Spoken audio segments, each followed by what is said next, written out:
और आइए अब बुलेटिन में देखते हैं G20 से जुड़ी हुई खबरें।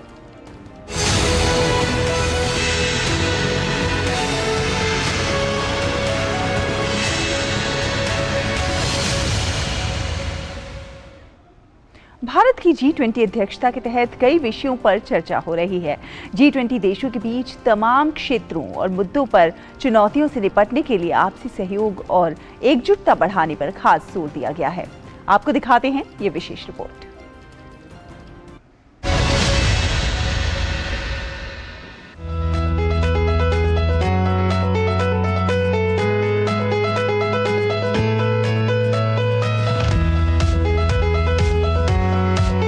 भारत की G20 अध्यक्षता के तहत G20 देशों के बीच तमाम क्षेत्रों और मुद्दों पर चुनौतियों से निपटने और समाधान के लिए आपसी सहयोग और एकजुटता बढ़ाने पर खास जोर दिया गया।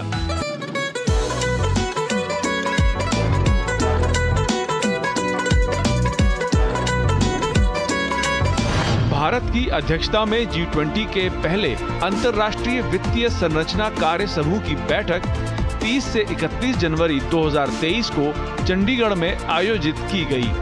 कृषि एवं किसान कल्याण मंत्री नरेंद्र सिंह तोमर और खाद्य प्रसंस्करण उद्योग मंत्री पशुपति कुमार पारस ने बैठक का उद्घाटन किया।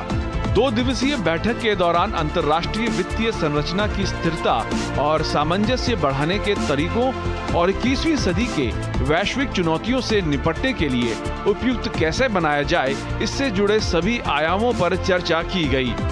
जो चुनौतियां वैश्विक हैं, उनका निश्चित रूप से सामूहिक रूप से विचार विमर्श करके समाधान हो और वैश्विक ही निदान की नीति बने, तो इससे पूरी दुनिया को फायदा होगा।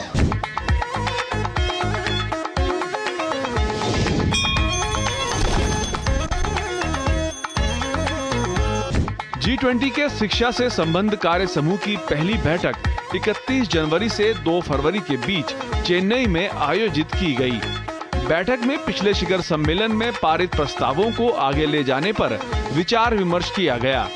बैठक के दौरान भविष्य को देखते हुए नई पीढ़ी के कौशल और आजीवन सीखने वाले पारिस्थितिकी तंत्र के लिए सहयोगात्मक दृष्टिकोण विकसित करने पर खास ध्यान केंद्रित किया गया।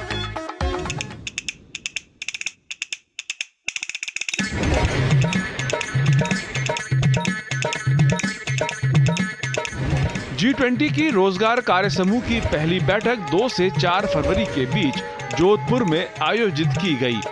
श्रम एवं रोजगार मंत्रालय के नेतृत्व में भारत की अध्यक्षता में रोजगार कार्य समूह की 3 दिवसीय बैठक में सभी के लिए मजबूत, टिकाऊ, संतुलित और रोजगार से भरपूर विकास के लिए श्रम, रोजगार और सामाजिक मुद्दों की प्राथमिकताओं पर चर्चा की गई।